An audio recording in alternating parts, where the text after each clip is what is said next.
Hi, I'm Bethany, one of the AmeriCorps financial managers at YouthBuild USA. In this crash course video, I'll be walking you through the ins and outs of the AmeriCorps reimbursement request. There's a lot that goes into assembling and submitting a reimbursement request. It's important to stay organized and know your resources. This video will cover the following elements of the process.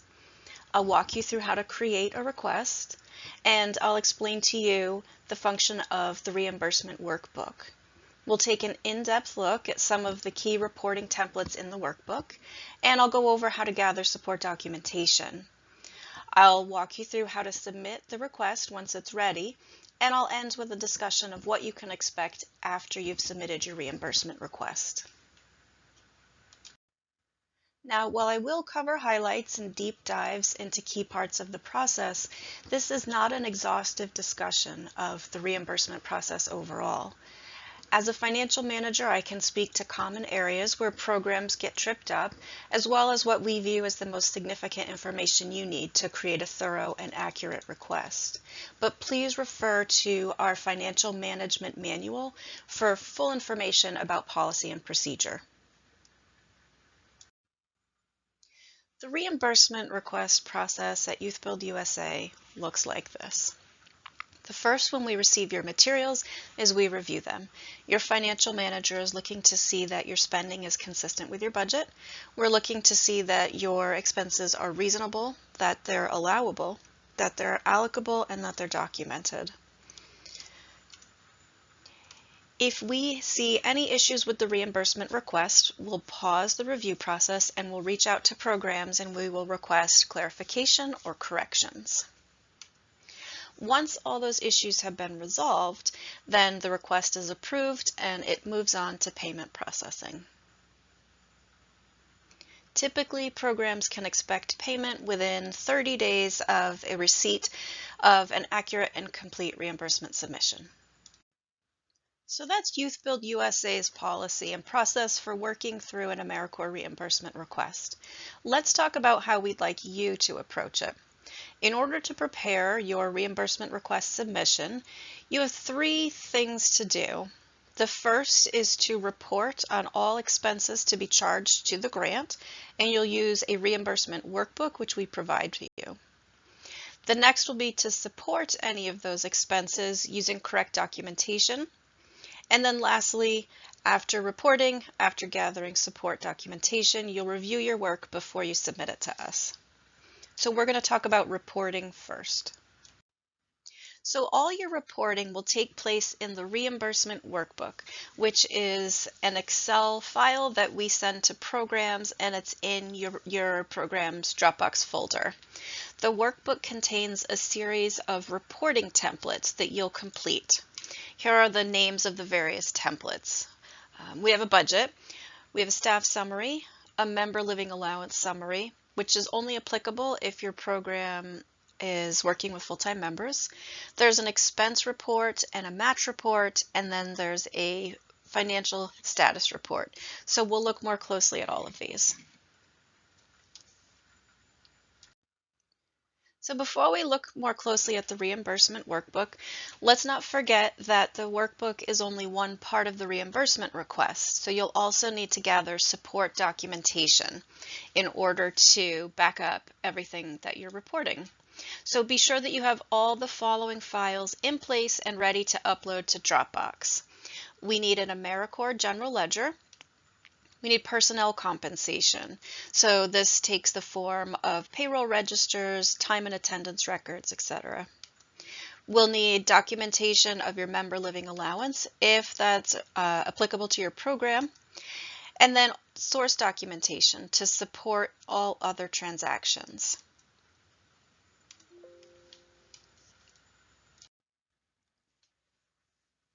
Once you've gathered your support documentation, you're ready to upload your reimbursement request to Dropbox.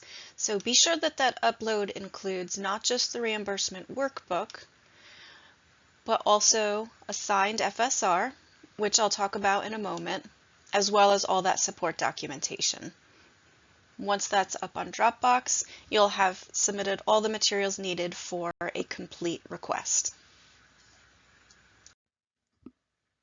Now let's look more closely at the Reimbursement Workbook itself. All of your grant reporting will be conducted here. Each program will receive one workbook per grant year upon approval of their budget, and the workbook can be found in your program's Dropbox folder. The Reimbursement Workbook contains a series of templates, and it's important to understand that these templates are linked or sequenced. So every time you complete one tab, you're creating one report, but those numbers feed into the next template and help you complete the next report. So when it's all done and you've reached the final template, you will be led to the financial status report, which is a final summary of what the program is reporting for that month. The first tab of the Reimbursement Workbook is your most recent approved budget. It shows what the program has been approved to receive reimbursement for and what it plans to report as match cost share each month during the grant year. The budget is linked to the expense and match reports, which are subsequent templates in the workbook. The Budget tab is linked to the Staff Summary tab. We'll dive into this in more detail in a little bit, but the point of the staff summary template is to help demonstrate that the billing of time to the grant is no more than the percentage of time allocated by an employee to the AmeriCorps grant. This is the Monthly Expense Report tab. This is where you enter the program's monthly approved expenses being charged directly to the AmeriCorps grant. The next tab in the workbook is the Match Report, and this is what it looks like. This is where you'll enter the program's approved AmeriCorps match cost share expenses for the month. Like the expense report, it is linked to the subgrantee's approved subgrant budget. One thing to note about the Match Report is that as you list out your match expenses, you will also need to tell us the source that is supporting those costs. Here's what the full-time member living allowance summary tab looks like. Now, not many programs utilize this, so we won't be going over it in this crash course video. You can refer to the Youth Build AmeriCorps Fiscal Manual if you have any questions about this tab. Finally, when all the other tabs in the workbook have been completed, you arrive at the financial status report. This template takes everything from the expense and match reported numbers and consolidates it into an easy-to-read one-page form. It is essentially a summary of the reimbursement request. So the FSR requires a few additional steps that aren't required of the other templates in the workbook. So the first step is that we ask programs to verify that the previously reported amount on this FSR are the same as the cumulative amounts on the prior month's FSR. So let's look a little bit more closely at this verification process. There are 3 reporting period sections on the FSR. First, what has been previously reported. Second, what's being reported this period. And then third, the cumulative total. In addition to these reporting periods, the FSR has 2 different types of shares. The first type is the federal share, and this is your AmeriCorps expenses for the month, and these numbers are pulled from the monthly expense report. And then the other type of share is the recipient share. This is your match cost share for the month, and these numbers are pulled from the monthly match report. All right, and then the last thing that you'll need to do with that financial status report after it's been verified is to print it and sign it. This will get uploaded to Dropbox as its own file. The Reimbursement Workbook contains one final, very handy tab, and that is a self-review checklist. So you can use this to be sure that you've completed everything properly, and it also helps you identify what type of source documentation is needed to support all the reporting done in the Reimbursement Workbook. So much depends on the reimbursement workbook. It's really important that you take good care of it. So there's a couple of things to keep in mind. First, make sure that you have a single fiscal person managing the workbook. Don't let it talk to strangers. You need to have someone who can verify that the balances are correct. And please avoid making too many duplicate copies or conflicting copies. Keep an accurate one and a master one. And then lastly, this is very important, do not add lines or change out or swap staff. If you ever run into an issue where you believe you need to add a line or change staff, reach out to your FM and they will initiate that process. Don't alter the workbook yourself. We're going to dive into the staff summary, one of those important tabs in the reimbursement workbook. Financial managers often find themselves pausing the reimbursement process when they review staff summaries. This is a place where we frequently will reach out to programs for clarification or correction.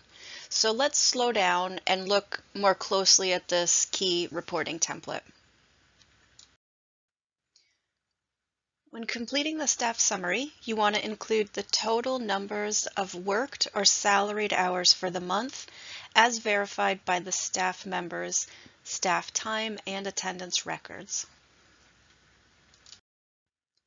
So in this case, let's say that a staff member worked 4 weeks at 40 hours a week for a total of 160 hours. Now at the program, they have staff time and attendance records that meet uniform guidance standards, which shows the allocation of worked time under each funder or supported program activity.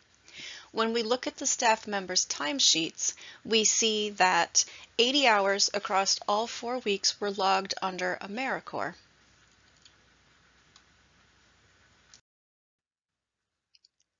Now during this month, the staff member didn't take any time off, so there are no PTO hours to log. However, if the staff member did use PTO, the program would need to enter an AmeriCorps share of that expense. Keep in mind that PTO must be allocated at the same percent or less than the AmeriCorps hour allocation. Programs need to have a clear policy in place as to how it handles PTO when managing grants. Now in this example, 10 of those 160 hours charged to a non-AmeriCorps program activity and funding source are being reported as match cost share for the month. All right, and here's the completed version of the staff summary. All hours have been input, so let's move on to look at the calculations. The staff summary will then take the total reported AmeriCorps hours, the total reported match hours, divided against the total worked hours for the month, and yield a percentage of allocated time. So here's the total allocation of time. We see AmeriCorps time, we see match time, and the total time on the grant is a combination of these two percentages. These percentages are important when you want to figure out the total salary amounts that can be charged to AmeriCorps or as match. So in this example, the staff member has a monthly gross salary of $2,923.52. And when those percentages of allocated time are applied to that gross salary, the staff summary will show us, as we'll see on the next slide. So the staff summary shows us the amounts that are allocable to AmeriCorps and or match. So as we see here, AmeriCorps expense is $1,461.76 and the match expense is $182.72.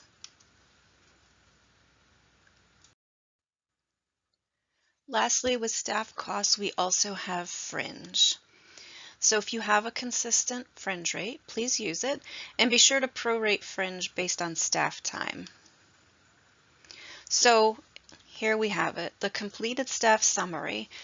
These numbers are going to be reflected on the program's expense and match worksheets for the month.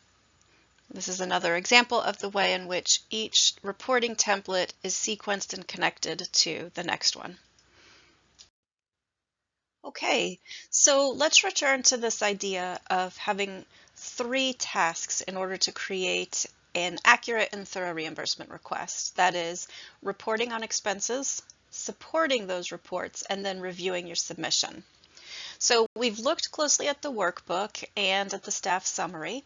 Let's say your reports are ready. So next up is support. You need to provide us required documentation showing that the costs you're reporting on are real and that they're allocated appropriately to the grant. As we looked at the reimbursement workbook, we paid attention to how each tab is tied to the other and how it ultimately flows from the staff summary to the expense and match reports and finally to the FSR. So in order to start thinking about our support documentation, let's begin with the staff summary. What kind of documentation is needed to support those expenses? To verify all the numbers on the staff summary, we need the following support documentation. The first is payroll documentation. We need to see the gross salary amounts for each pay period. Second, we need time and attendance records, so we need to see timesheets that have been signed by the employee and by the supervisor. Timesheets must also show the allocation of time broken out by program activity or by funder. You'll also need to provide support documentation in order to verify what's reported on the expense and match worksheets. For all costs being reported in a month, we need you to include invoices and receipts to support the expense. We encourage you to consult the fiscal manual, though, for more in-depth guidance on acceptable forms of documentation for typical Youth Build AmeriCorps expenses. If you have a shared cost that's going to be split among funders, you'll need to provide documentation that shows the allocation methodology. As you can see here on this slide, the program is providing a cover sheet that identifies how much will be charged to which funder. Now, for each reimbursement request, you'll have to provide an AmeriCorps general ledger to support your other expensed and matched costs. So a few notes about the general ledger. All your expenses should be reflected there, and they should be coded specifically to AmeriCorps. The ledger should detail all transactions that have been posted into the accounting system during the time frame in which you are requesting reimbursement, and the total amount of the general ledger needs to tie back to the reimbursement request. Now here's an important distinction between what's required to support your expense report as opposed to your match report. For the expense report, we do need support documentation to be submitted each month. However, support documentation for your match reports, it's held to the same standards. You're required to produce the same things, so the ledger, the receipts, etc. But it won't be reviewed by us on a monthly basis, and so it's not required that you submit it to us.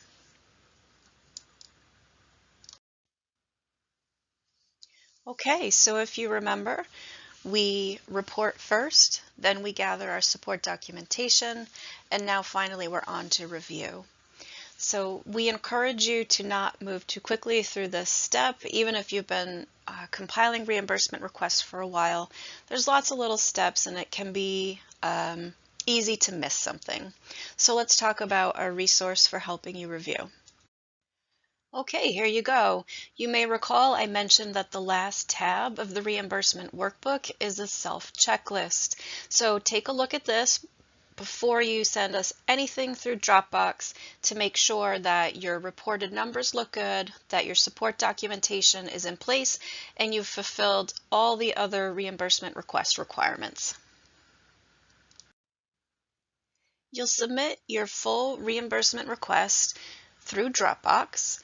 And I've provided 2 images here to help remind you that we need the reimbursement workbook to be uploaded each month. The live living reimbursement workbook goes in the current reimbursement workbook folder, and then all of your support documentations and the signed FSR go in the monthly reimbursement request folders. Once you've submitted your reimbursement request to Dropbox and you've put all the required files where they need to be, your next step is to reach out to your financial manager. Please shoot them an email, and additionally you can send an email to AmeriCorps FSR at youthbuild.org, and that will go to the whole fiscal team. One thing we encourage you to think about in your email, please identify yourself using your program's city name as opposed to the program's actual name or the acronym that you use, the shorthand you use to refer to your program. City name is best. That's how we at YouthBuild USA organize our files and keep programs separate. So here's an example of an email that you could send to your FM to let them know that your reimbursement request is ready. Just notice that Angela here has identified the program as YouthBuild Scranton, so using the city name. This is a great, very helpful, simple message that you can send to give your financial manager all the most important information so that they can find your reimbursement request quickly and start to review it. So on that note, I wanted to show you visually what it's like when programs identify themselves through email using acronyms or program names as opposed to city names. So if we get a message like this that says the material for YBDMEC is ready, we don't know those acronyms as well as you do. That's internal shorthand, and it's not readily apparent to us, your financial manager, who you are if we get this message. So it can be confusing and it'll slow us down. Now, a message that's slightly clearer might say the material for YouthBuild Dunder Mifflin Electric City is ready. So there I have a program name. I might be getting closer to figuring out who you are. But as I said, we refer to you through your city name. So a message like this, the material for YouthBuild Scranton, PA is ready, is the best way for me to quickly locate your file and get started. While your request is under review, there's a couple of things that you can keep an eye on. The first, look out for any messages from your financial manager. We'll reach out to you if we have any questions about your reimbursement request. So keep us in mind and get back to us if you see a message from us. Really, if there are no revisions required, it's simply a matter of waiting for a confirmation of approval. Your financial manager will reach out to you to say it's been approved and you've moved on to payment processing. I mentioned this at the beginning of the video, but programs receive payment electronically through invoice. If at any point in this process you have questions, please just reach out to us. Send us an email, ask us any question you might have. We are happy to connect with you. So I hope this video was helpful. Please make use of all the other resources that we have for you. I'm sure there's lots of other questions you might have or details that I didn't address.